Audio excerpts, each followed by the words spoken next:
இயேசுவை நேசிப்பவர்கள் பைபிளை வாசிப்பார்கள். இந்த சேனலை பின்பற்றினால் ஓராண்டில் வேதாகமத்தை வாசித்து முடித்து விடலாம். ஃபாலோ பண்ணுங்க, சப்ஸ்கிரைப் பண்ணுங்க. எண்ணாகமம் 24ஆம் அதிகாரம். இஸ்ரவேலை ஆசீர்வதிப்பதே கர்த்தருக்கு பிரியம் என்று பிலேயாம் கண்டபோது, அவன் முந்தி செய்து வந்தது போல நிமித்தம் பார்க்கப் போகாமல் வனாந்திரத்திற்கு நேராக தன் முகத்தை திருப்பி தன் கண்களை ஏறெடுத்து இஸ்ரவேல் தன் கோத்திரங்களின்படியே பாளையம் இறங்கியிருக்கிறதை பார்த்தான். தேவ ஆவி அவன் மேல் வந்தது. அப்பொழுது அவன் தன் வாக்கியத்தை எடுத்துரைத்து, பேயோரின் குமாரனாகிய பிலேயாம் சொல்லுகிறதாவது, கண் திறக்கப்பட்டவன் உரைக்கிறதாவது, தேவன் அருளும் வார்த்தைகளை கேட்டு சர்வ வல்லவரின் தரிசனத்தைக் கண்டு தாழ விழும்போது கண் திறக்கப்பட்டவன் விளம்புகிறதாவது, யாக்கோபே, உன் கூடாரங்களும் இஸ்ரவேலே, உன் வாசஸ்தலங்களும் எவ்வளவு அழகானவைகள்! அவைகள் பரவிப்போகிற ஆறுகளைப் போலவும் நதியோரத்தில் உள்ள தோட்டங்களைப் போலவும் கர்த்தர் நாட்டின சந்தன மரங்களைப் போலவும் தண்ணீர் அருகே உள்ள கேதுரு விருட்சங்களைப் போலவும் இருக்கிறது. அவர்களுடைய நீர்சால்களிலிருந்து தண்ணீர் பாயும். அவர்கள் வித்து திரளான தண்ணீர்களில் பரவும். அவர்களுடைய ராஜா ஆகாகை பார்க்கிலும் உயருவான். அவர்கள் ராஜ்யம் மேன்மையடையும். தேவன் அவர்களை எகிப்திலிருந்து புறப்பட பண்ணினார். காண்டா மிருகத்துக்கொத்த பெலன் அவர்களுக்கு உண்டு. அவர்கள் தங்கள் சத்துருக்களாகிய ஜாதிகளை பட்சித்து அவர்கள் எலும்புகளை நொறுக்கி அவர்களை தங்கள் அம்புகளாலே எய்வார்கள். சிங்கம் போலவும் துஷ்ட சிங்கம் போலவும் மடங்கி படுத்துக் கொண்டிருக்கிறார்கள். அவர்களை எழுப்புகிறவன் யார்? உங்களை ஆசிர்வதிக்கிறவன் ஆசிர்வதிக்கப்பட்டவன், உங்களை சபிக்கிறவன் சபிக்கப்பட்டவன் என்றான். அப்பொழுது பாலாக் பிலேயாமின் மேல் கோபம் உண்டவனாகி கையோடே கைத்தட்டி பிலேயாமை நோக்கி, என் சத்துருக்களை சபிக்க உன்னை அழைத்தனுப்பினேன். நீயோ இந்த 3 முறையும் அவர்களை ஆசிர்வதிக்கவே ஆசிர்வதித்தாய். ஆகையால் உன் இடத்துக்கு ஓடிப்போ. உன்னை மிகவும் கனம் பண்ணுவேன் என்றேன், நீ கனமடையாதபடிக்கு கர்த்தர் தடுத்தார் என்றான். அப்பொழுது பிலேயாம் பாலாகை நோக்கி, பாலாக் எனக்கு தன் வீடு நிறைய வெள்ளியும் பொன்னும் கொடுத்தாலும் நான் என் மனதாய் நன்மையாகிலும் தீமையாகிலும் செய்கிறதற்கு கர்த்தரின் கட்டளையை மீறக்கூடாது. கர்த்தர் சொல்வதையே சொல்வேன் என்று நீர் என்னிடத்திற்கு அனுப்பின ஸ்தானாபதிகளிடத்தில் நான் சொல்லவில்லையா? இதோ நான் என் ஜனத்தாரிடத்திற்கு போகிறேன். பிற்காலத்திலே இந்த ஜனங்கள் உம்முடைய ஜனங்களுக்கு செய்வது இன்னதென்று உமக்கு தெரிவிப்பேன் வாரும் என்று சொல்லி அவன் தன் வாக்கியத்தை எடுத்துரைத்து, பேயோரின் குமாரன் பிலேயாம் சொல்லுகிறதாவது, கண் திறக்கப்பட்டவன் உரைக்கிறதாவது, தேவன் அருளும் வார்த்தைகளை கேட்டு உன்னதமானவர் அளித்த அறிவை அறிந்து சர்வ வல்லவரின் தரிசனத்தைக் கண்டு தாழ விழும்போது கண் திறக்கப்பட்டவன் விளம்புகிறதாவது, அவரை காண்பேன் இப்பொழுது அல்ல, அவரை தரிசிப்பேன் சமீபமாய் அல்ல. ஒரு நட்சத்திரம் யாக்கோபிலிருந்து உதிக்கும், ஒரு செங்கோல் இஸ்ரவேலிலிருந்து எழும்பும். அது மோவாபின் எல்லைகளை நொறுக்கி சேத் புத்திரர் எல்லாரையும் நிர்மூலமாக்கும். ஏதோம் சுதந்திரமாகும், சேயீர் தன் சத்துருக்களுக்கு சுதந்திரமாகும். இஸ்ரவேல் பராக்கிரமம் செய்யும். யாக்கோவிலிருந்து தோன்றும் ஒருவர் ஆளுகை செய்வார். பட்டணங்களில் மீதியானவர்களை அழிப்பார் என்றான். மேலும் அவன் அமலேக்கை பார்த்து தன் வாக்கியத்தை எடுத்துரைத்து, அமலேக்கு முந்தி எழும்பினவன், ஆனாலும் அவன் முடிவிலே முற்றிலும் நாசமாவான் என்றான். அன்றியும் அவன் கேனியனை பார்த்து தன் வாக்கியத்தை எடுத்துரைத்து, உன் வாசஸ்தலம் அரணிப்பானது, உன் கூட்டை கன்மலையில் கட்டினாய், ஆகிலும் கேனியன் அழிந்து போவான். அசூர் உன்னை சிறைப்பிடித்துக் கொண்டு போக எத்தனை நாள் செல்லும் என்றான். பின்னும் அவன் தன் வாக்கியத்தை எடுத்துரைத்து, ஐயோ, தேவன் இதைச் செய்யும் போது யார் பிழைப்பான்? சித்தீமின் கரைத்துறையிலிருந்து கப்பல்கள் வந்து அசூரை சிறுமைப்படுத்தி ஏபேரையும் வருத்தப்படுத்தும், அவனும் முற்றிலும் அழிந்து போவான் என்றான். பின்பு பிலேயாம் எழுந்து புறப்பட்டு தன் இடத்திற்கு திரும்பினான். பாலாகும் தன் வழியே போனான். எண்ணாகமம் 25ஆம் அதிகாரம். இஸ்ரவேல் சீத்தீமிலே தங்கியிருக்கையில் ஜனங்கள் மோவாபின் குமாரத்திகளோட வேசித்தனம் பண்ணத் தொடங்கினார்கள். அவர்கள் தங்கள் தேவர்களுக்கு இட்ட பலிகளை விருந்துண்ணும்படி ஜனங்களை அழைத்தார்கள். ஜனங்கள் போய் புசித்து அவர்கள் தேவர்களை பணிந்து கொண்டார்கள். இப்படி இஸ்ரவேலர் பாகால் பேயோரை பற்றிக் கொண்டார்கள். அதனால் இஸ்ரவேலர் மேல் கர்த்தருடைய கோபம் மூண்டது. கர்த்தர் மோசேயை நோக்கி, கர்த்தருடைய உக்கிரமான கோபம் இஸ்ரவேலை விட்டு நீங்கும்படி நீ ஜனங்களின் தலைவர் எல்லாரையும் கூட்டிக் கொண்டு அப்படி செய்தவர்களை சூரியனுக்கு எதிரே கர்த்தருடைய சன்னிதானத்தில் தூக்கி போடும்படி செய் என்றார். அப்படியே மோசே இஸ்ரவேலின் நியாயாதிபதிகளை நோக்கி, நீங்கள் அவரவர் பாகால் பேயோரை பற்றிக் கொண்ட உங்கள் மனிதரை கொன்று போடுங்கள் என்றான். அப்பொழுது மோசேயும் இஸ்ரவேல் புத்திரராகிய சபையார் அனைவரும் ஆசரிப்பு கூடார வாசலுக்கு முன்பாக அழுது கொண்டு நிற்கையில், அவர்கள் கண்களுக்கு முன்பாக இஸ்ரவேல் புத்திரரில் ஒருவன் ஒரு மீதியானிய ஸ்திரீயை தன் சகோதரரிடத்திலே அழைத்துக் கொண்டு வந்தான். அதை ஆசாரியனாகிய ஆரோனின் குமாரனான எலெயாசாரின் மகன் பினகாஸ் கண்டபோது, அவன் நடுச்சபையிலிருந்து எழுந்து ஒரு ஈட்டியை தன் கையிலே பிடித்து, இஸ்ரவேலனாகிய அந்த மனிதன் வேசித்தனம் பண்ணும் அறையிலே அவன் பின்னாலே போய் இஸ்ரவேல் மனிதனும் அந்த ஸ்திரீயுமாகிய இருவருடைய வயிற்றிலும் ஈட்டி உருவி போக அவர்களை குத்தி போட்டான். அப்பொழுது இஸ்ரவேல் புத்திரரில் உண்டான வாதை நின்று போயிற்று. அந்த வாதையால் செத்தவர்கள் 24,000 பேர். கர்த்தர் மோசேயை நோக்கி, நான் என் எரிச்சலில் இஸ்ரவேல் புத்திரரை நிர்மூலமாக்காதபடிக்கு ஆசாரியனாகிய ஆரோனின் குமாரனான எலெயாசாரின் மகன் பினகாஸ் என் நிமித்தம் அவர்கள் நடுவில் பக்தி வைராக்கியம் காண்பித்ததினால் இஸ்ரவேல் புத்திரர் மேல் உண்டான என் உக்கிரத்தை திருப்பினான். ஆகையால் இதோ அவனுக்கு என் சமாதானத்தின் உடன்படிக்கையை கட்டளையிடுகிறேன். அவன் தன் தேவனுக்காக பக்தி வைராக்கியம் காண்பித்து இஸ்ரவேல் புத்திரருக்காக பாவ நிவர்த்தி செய்தபடியினால் அவனுக்கும் அவனுக்கு பின்பு அவன் சந்ததிக்கும் நித்திய ஆசாரிய பட்டத்திற்குரிய உடன்படிக்கை உண்டாயிருக்கும் என்று சொல் என்றார். மீதியானிய ஸ்திரீயோடே குத்துண்டு செத்த இஸ்ரவேல் மனிதனுடைய பேர் சிம்ரி. அவன் சல்லூவின் குமாரனும் சிமியோனியரின் தகப்பன் வம்சத்தில் ஒரு பிரபுவுமாயிருந்தான். குத்துண்ட மீதியானிய ஸ்திரீயின் பேர் கஸ்பி. அவள் சூரின் குமாரத்தி. அவன் மீதியானியருடைய தகப்பன் வம்சத்தாரான ஜனங்களுக்கு தலைவனாயிருந்தான். கர்த்தர் மோசேயை நோக்கி, மீதியானியரை நெருக்கி அவர்களை வெட்டி போடுங்கள். பேயோரின் சங்கதியிலும் பேயோரின் நிமித்தம் வாதையுண்டான நாளிலே குத்துண்ட அவர்கள் சகோதரியாகிய கஸ்பி என்னும் மீதியான் பிரபுவினுடைய குமாரத்தியின் சங்கதியிலும் அவர்கள் உங்களுக்கு செய்த சற்பனைகளினால் உங்களை மோசம் போக்கி நெருக்கினார்களே என்றார். எண்ணாகமம் 26ஆம் அதிகாரம். அந்த வாதை தீர்ந்த பின்பு கர்த்தர் மோசேயையும் ஆரோனின் குமாரனும் ஆசாரியனுமாகிய எலெயாசாரையும் நோக்கி, இஸ்ரவேல் புத்திரரின் சமஸ்த சபையாரையும் அவர்கள் பிதாக்களுடைய வம்சத்தின்படி 20 வயது முதல் அதற்கு மேற்பட்ட இஸ்ரவேலிலே யுத்தத்திற்கு புறப்படத்தக்கவர்கள் எல்லாரையும் எண்ணுங்கள் என்றார்.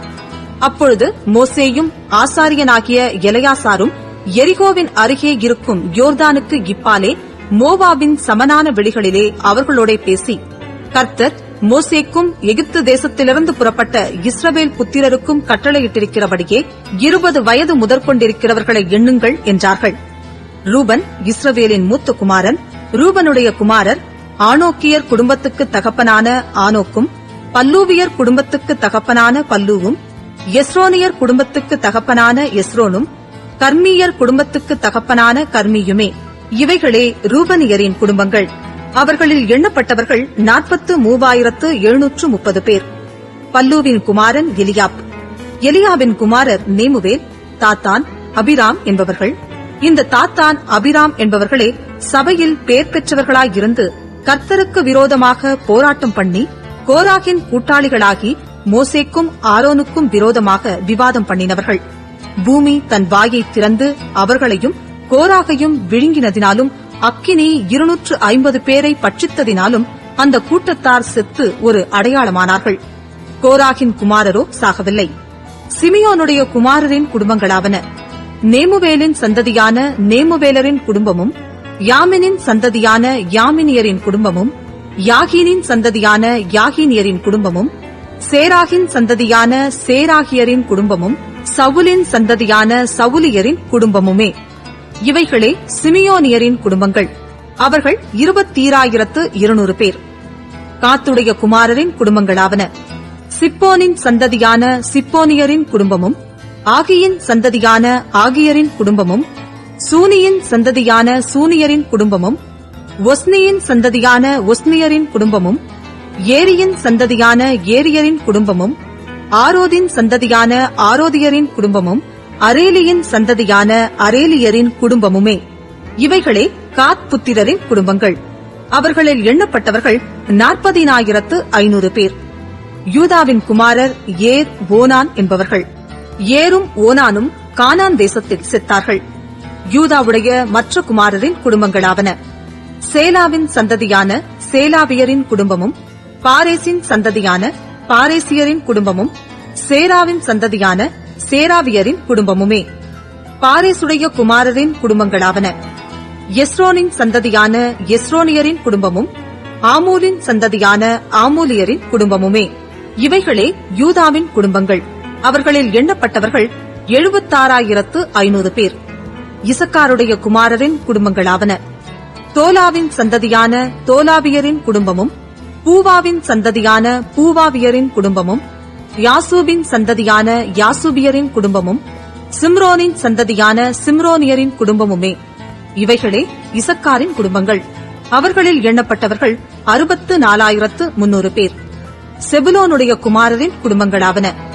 சேரேத்தின் சந்ததியான சேரேத்தியரின் குடும்பமும் ஏலோனின் சந்ததியான ஏலோனியரின் குடும்பமும் யாலேயேலின் சந்ததியான யாலேயேலியரின் குடும்பமுமே. இவைகளே செபுலோனியரின் குடும்பங்கள். அவர்களில் எண்ணப்பட்டவர்கள் 60,500 பேர். யோசேப்புடைய குமாரரான மனாசே எப்பிராயிம் என்பவர்களின் குடும்பங்களாவன. மனாசேயினுடைய குமாரரின் குடும்பங்கள் மாகீரின் சந்ததியான மாகீரியரின் குடும்பமும் மாகீர் பெற்ற கிளையாதின் சந்ததியான கிளையாதியரின் குடும்பமும் கிளையாத் பெற்ற ஈயேசேரின் சந்ததியான ஈயேசேரியரின் குடும்பமும் ஏலேக்கின் சந்ததியான ஏலேக்கியரின் குடும்பமும் அஸ்ரியேலின் சந்ததியான அஸ்ரியேலரின் குடும்பமும் சேகேமின் சந்ததியான சேகேமியரின் குடும்பமும் செமீதாவின் சந்ததியான செமீதாவியரின் குடும்பமும் ஏப்பேரின் சந்ததியான ஏப்பேரியரின் குடும்பமுமே. ஏப்பேரின் குமாரனான செலுப்பியாத்திற்கு குமாரர் இல்லாமல் குமாரத்திகள் மாத்திரம் இருந்தார்கள். இவர்கள் நாமங்கள் மக்லாள், நோவாள், பொக்லாள், மில்காள், திர்சாள் என்பவைகள். இவைகளே மனாசேயின் குடும்பங்கள். அவர்களில் எண்ணப்பட்டவர்கள் 56,700 பேர். எப்பிராயிமுடைய குமாரரின் குடும்பங்களாவன. சுத்தெலாகின் சந்ததியான சுத்தெலாகியரின் குடும்பமும் பெகேரின் சந்ததியான பெகேரியரின் குடும்பமும் தாகானின் சந்ததியான தாகானியரின் குடும்பமும் சுத்தெலாக் பெற்ற கேரானின் சந்ததியான கேரானியரின் குடும்பமுமே. இவைகளே எப்பிராயிம் புத்திரரின் குடும்பங்கள். அவர்களில் எண்ணப்பட்டவர்கள் 30,500 பேர். இவர்களே யோசேப்பு புத்திரரின் குடும்பங்கள். பென்யமீனுடைய குமாரரின் குடும்பங்களாவன. பேலாவின் சந்ததியான பேலாவியரின் குடும்பமும் அஸ்பேலின் சந்ததியான அஸ்பேலியரின் குடும்பமும் அகிராமின் சந்ததியான அகிராமியரின் குடும்பமும் சுப்பாமின் சந்ததியான சுப்பாமியரின் குடும்பமும் உப்பாமின் சந்ததியான உப்பாமியரின் குடும்பமும் பேலா பெற்ற ஆரேதின் சந்ததியான ஆரேதியரின் குடும்பமும் நாகமானின் சந்ததியான நாகமானியரின் குடும்பமுமே. இவைகளே பென்யமீன் புத்திரரின் குடும்பங்கள். அவர்களில் எண்ணப்பட்டவர்கள் 45,600 பேர். தானுடைய குமாரரின் குடும்பங்களாவன. சூகாமின் சந்ததியான சூகாமியரின் குடும்பமே. இவைகள் தானின் குடும்பம். சூகாமியரின் வம்சங்களில் எண்ணப்பட்டவர்கள் எல்லாரும் 64,400 பேர். ஆசேருடைய குமாரரின் குடும்பங்களாவன. இம்னாவின் சந்ததியான இம்னாவியரின் குடும்பமும் இஸ்பியின் சந்ததியான இஸ்பியரின் குடும்பமும் பெரியாவின் சந்ததியான பெரியாவியரின் குடும்பமும் பெரியா பெற்ற ஏபேரின் சந்ததியான ஏபேரியரின் குடும்பமும் மல்கியேலின் சந்ததியான மல்கியேலியரின் குடும்பமுமே. ஆசேருடைய குமாரத்தியின் பேர் சாராள். இவைகளே ஆசேர் புத்திரரின் குடும்பங்கள். அவர்களில் எண்ணப்பட்டவர்கள் 53,400 பேர். நப்தலியினுடைய குமாரரின் குடும்பங்களாவன. யாத்சியேலின் சந்ததியான யாத்சியேலியரின் குடும்பமும் பூனியின் சந்ததியான பூனியரின் குடும்பமும் எத்சரின் சந்ததியான எத்சரியரின் குடும்பமும் சில்லேமின் சந்ததியான சில்லேமியரின் குடும்பமுமே. இவைகளே நப்தலியின் குடும்பங்கள். அவர்களில் எண்ணப்பட்டவர்கள் 45,400 பேர். இஸ்ரவேல் புத்திரரில் எண்ணப்பட்டவர்கள் 6,01,730 பேராயிருந்தார்கள். கர்த்தர் மோசேயை நோக்கி, இவர்களுடைய பெயர்களின் இலக்கத்திற்கு தக்கதாய் தேசம் இவர்களுக்கு சுதந்திரமாக பங்கிடப்பட வேண்டும். அநேகம் பேருக்கு அதிக சுதந்திரமும் கொஞ்சம் பேருக்கு கொஞ்ச சுதந்திரமும் கொடுப்பாயாக. அவர்களில் எண்ணப்பட்ட இலக்கத்திற்கு தக்கதாக அவரவர்களுக்கு சுதந்திரம் கொடுக்கப்பட வேண்டும். ஆனாலும் சீட்டு போட்டு தேசத்தை பங்கிட வேண்டும். தங்கள் பிதாக்களுடைய கோத்திரங்களுக்குரிய நாமங்களின்படியே சுதந்திரித்துக் கொள்ள கடவர்கள். அநேகம் பேர்களாயினும் கொஞ்சம் பேர்களாயினும் சீட்டு விழுந்தபடியே அவரவர்களுடைய சுதந்திரங்கள் பங்கிடப்பட வேண்டும் என்றார். எண்ணப்பட்ட லேவியரின் குடும்பங்களாவன.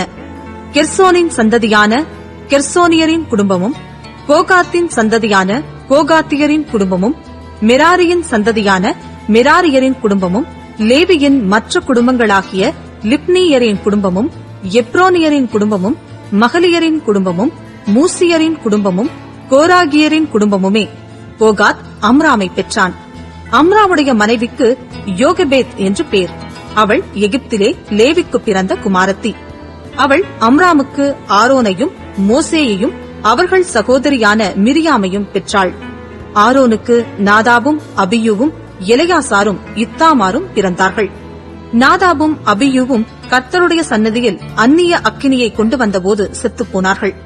அவர்களில் 1 மாதத்து ஆண் பிள்ளை முதலாக எண்ணப்பட்டவர்கள் 23,000 பேர்.